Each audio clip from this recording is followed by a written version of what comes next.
अपने ही मृत पुत्र को जलाने के लिए शमशान में राजा हरिश्चंद्र ने मांगा कर। सतयुग में राजा हरिश्चंद्र नामक राजा राज किया करते थे। वे परोपकारी, सत्यनिष्ठ, न्यायप्रिय, धर्मपालक, सत्य बोलने वाले, प्रजा में समानता बनाए रखने वाले राजा थे। प्रभु श्री राम भी इन्हीं के वंशज थे। उनकी न्यायप्रिय और सत्यनिष्ठा वाली बात विश्वविख्यात थी। उनकी पत्नी तारामती भी अपने पति की ही तरह सत्यनिष्ठ और धर्मपरायण स्त्री थी, पर उनको कोई पुत्र नहीं था।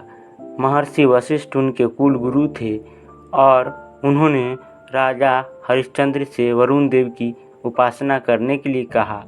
राजा हरिश्चंद्र ने वैसा ही किया।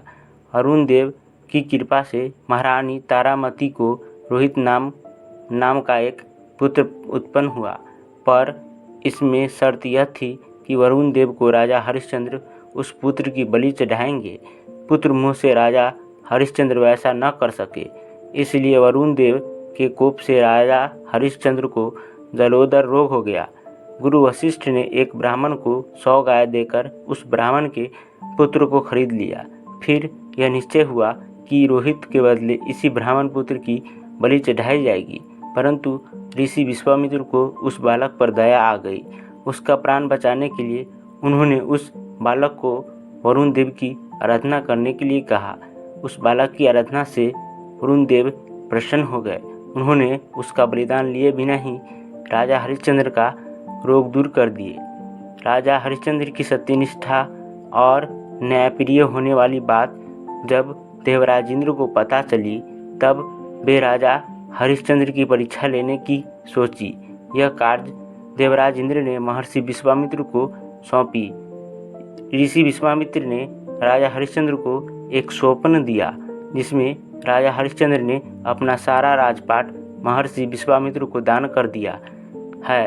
अगले दिन महर्षि विश्वामित्र राजा हरिश्चंद्र के राज दरबार में पहुँचे और राजा हरिश्चंद्र से स्वप्न में दान देने वाली बात पूछी। राजा हरिश्चंद्र ने सब कुछ सच स्वीकार किया और अपना सारा राजपाट ऋषि विश्वामित्र को दान कर दिया। तब ऋषि विश्वामित्र ने राजा हरिश्चंद्र से कहा, हे राजन, आप दक्षिणा दे। तब राजा हरिश्चंद्र ने कहा कि हे ऋषिवर, आप हमें कुछ समय दे, मैं अवश्य आपको दक्षिणा दूंगा। और वे अपनी पत्नी और पुत्र रोहित को लेकर काशी चले आए। वहाँ राजा हरिश्चंद्र ने अपनी पत्नी और पुत्र को एक ब्राह्मण को बेच दिया। इसके बदले राजा हरिश्चंद्र को कुछ रुपए प्राप्त हुए, जो दक्षिणा के लिए पर्याप्त नहीं थे। अतः वे काम की तलाश करने लगे, पर उन्हें कोई काम प्राप्त नहीं हुआ। अंत में वे एक महार डोम के यहाँ नौकरी पर लग गए।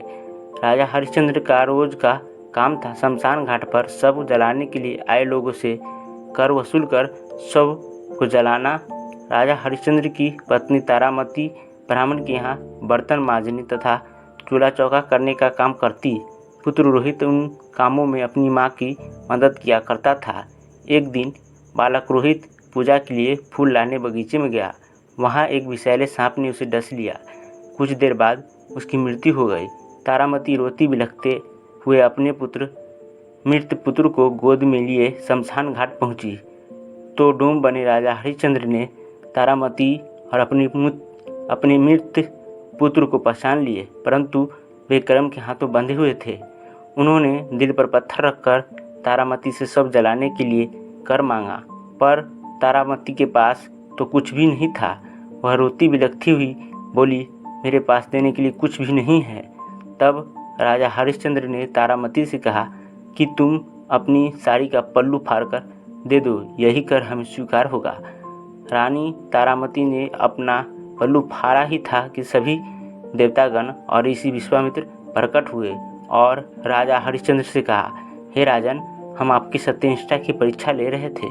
आप सचमुच में सत्यनिष्ठ धर्मपरायण राजा हैं। आपने परीक्षा पास कर लिया है। आपके जैसा सत्यनिष्ठ और धर्मपरायण राजा पूरे संसार में नहीं है और न कभी होगा। हम आपका सभी राजपाट आपको वापस लौटाते हैं। और ऋषि विश्वामित्र ने पुत्र रोहित को भी जीवित कर दिया। सभी जगह राजा हरिश्चंद्र की जय जयकार होने लगी। राजा हरिश्चंद्र ने अपनी पत्नी और पुत्र के साथ सभी देवताओं और ऋषि विश्वामित्र को प्रणाम कर अपने राज्य वापस लौटे और अपना कार्यभार संभाला। अगर यह कहानी आपको अच्छी लगती है तो कृपया चैनल को लाइक, शेयर और सब्सक्राइब ज़रूर करें। धन्यवाद।